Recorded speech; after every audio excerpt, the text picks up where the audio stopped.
प्यारे दोस्तों, आज हम आपको एक गरीब नेक शख्स का वाक़या सुनाने वाले हैं जिसने अपनी और अपने घर वालों की भूख मिटाने के लिए एक बेकार मछली खरीद ली।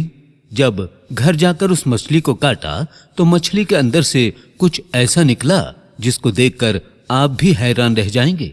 चलिए देखते हैं ये वीडियो। दोस्तों, एक गरीब शख्स बहुत इबादत गुजार और कसीरुल अयाल था। घर का खर्च वगैरह इस तरह से चलता था कि घर वाले ऊन की रस्सियां बनाते और वो उन्हें बेचकर खाने पीने का सामान खरीद लाता। जितना उन्हें मिल जाता वो उसी को खाकर अल्लाह पाक का शुक्र अदा करते। हमेशा की तरह एक मर्तबा वो नेक शख्स ऊन की रस्सियां बेचने बाजार गया। जब रस्सियां बिक गईं तो वो घर वालों के लिए खाने का सामान खरीदने लगा। इतने में उसका एक दोस्त उसके पास आया और कहने लगा, मैं बहुत सख्त हाजतमंद हूँ, तुम मुझे कुछ रकम दे दो। उस रहमदिल इबादत गुजार शख्स ने वो सारी रकम उस जरूरतमंद को दे दी और खुद खाली हाथ घर लौट आया। जब घर वालों ने पूछा कि खाना कहाँ है तो उसने जवाब दिया, मुझसे एक जरूरतमंद ने सवाल किया, वो हमसे ज्यादा हाजतमंद था, लिहाजा मैंने सारी रकम उसको दे दी। घर वालों ने कहा, अब हम क्या खाएंगे, हमारे पास तो घर में कुछ भी नहीं है। उस नेक शख्स ने घर में इधर उधर नजर दौड़ाई तो उसे एक टूटा हुआ प्याला और घड़ा नजर आया। उसने वो दोनों चीजें लीं और इस उम्मीद के साथ बाजार की तरफ चल दिया कि शायद इन्हें कोई खरीद लेगा और मैं कुछ खाने का सामान ले आऊंगा। चुनांचे वो बाजार पहुंचा, लेकिन किसी ने भी उससे वो टूटा हुआ प्याला और घड़ा नहीं खरीदा। इतने में वहां से एक शख्स गुजरा जिसके पास एक खराब मछली थी जो फूली हुई थी। मछली वाले ने कहा, तू मेरा खराब माल अपने खराब माल के बदले खरीद ले, यानी ये टूटा हुआ प्याला और घड़ा मुझे दे दे और मुझसे ये फूली हुई खराब मछली ले ले।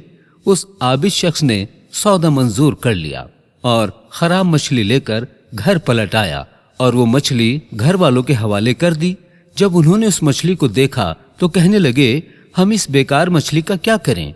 उस इबादत गुजार शख्स ने कहा, तुम इसे भून लो, हम इसे ही खा लेंगे। अल्लाह पाक की जात से उम्मीद है कि वो मुझे रिज्क अता जरूर करेगा। चुनाचे घर वालों ने मछली को काटना शुरू कर दिया। जब उसका पेट चाक किया तो उसके अंदर से एक निहायत कीमती मोती निकला। घर वालों ने उस आबिद को खबर दी और फिर उन सब ने अल्लाह का शुक्र अदा किया।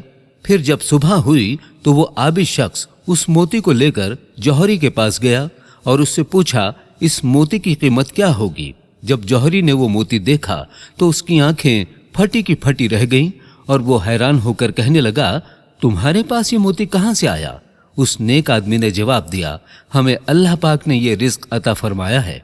जौहरी ने कहा, ये तो बहुत कीमती मोती है और मैं तो इसके सिर्फ 30,000 दिरहम कीमत अदा कर सकता हूँ। हकीकत तो ये है कि इसकी कीमत इससे कहीं ज्यादा है। तुम ऐसा करो कि फला जौहरी के पास चले जाओ, वो तुम्हें इसकी पूरी कीमत दे सकेगा। चुनांचे वो शख्स उस मोती को लेकर दूसरे जौहरी के पास पहुंचा। जब उसने कीमती मोती देखा तो वो भी उसे देखकर हैरान रह गया और पूछने लगा, ये तुम्हारे पास कहाँ से आया। उस आबिद ने वही जवाब दिया कि हमें अल्लाह पाक की तरफ से रिज्क अता किया गया है। जौहरी ने कहा, इसकी कीमत कम से कम 70,000 दिरहम है। बहरहाल 70,000 दिरहम ले लो और ये मोती मुझे दे दो। प्यारे दोस्तों, ये हकीकत है कि जो शख्स किसी की मदद करता है अल्लाह पाक उसकी मदद करता है। जो किसी पर रहम करता है अल्लाह पाक उस पर रहम करता है और सदका करने से माल में कमी नहीं आती बल्कि बरकत होती है। और जो लोग माल की मोहब्बत दिल में नहीं बिठाते वही लोग सखावत जैसी नेमत से हिस्सा पाते हैं। अल्लाह पाक पर मुकम्मल यकीन रखने वाला कभी रुस्वा नहीं होता। दोस्तों, आज की वीडियो में इतना ही। अल्लाह हाफिज।